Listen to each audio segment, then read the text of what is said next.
পাকা আলু তো কেউ বাবু আমার দেওয়ার জন্য টাকাই না কেন না পাকা কেন লাগবে পাকা লাগবে আমার ঠান্ডা করতে নি আমার যত গরম করবে মাল তত বেরোবে আমার টাকা দিই নেব তোর মহব্বত বলে ভাল মনে থাকবে আল্লাহ তোর 100 বছর হায়াত দি বলুন আল্লাহ আমিন চলে মসজিদে যখন আজান হয় আজান শুনে পালাই কে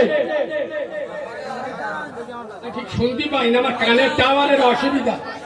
আজান শুনে পালাই কে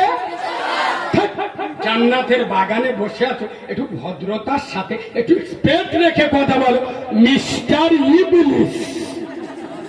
আজান শুনে পালাই কে চলে বলো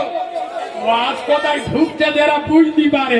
এই বাবু তাই আজান শুনে পালাই কে ইবলিস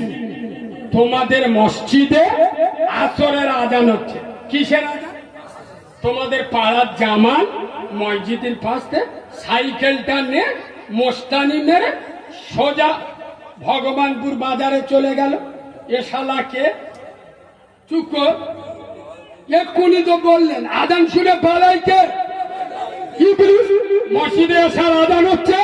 এ চার দোকানের দিকে চার আড্ডায় বয়স একে শুধু ইবলিস না ইবলিসের খালু আব্বা প্রমাণ না করতে পারলি আমি মৌলবি না আরে ইবলিস শয়তান হয়েছে কবে চুপ কর কালকে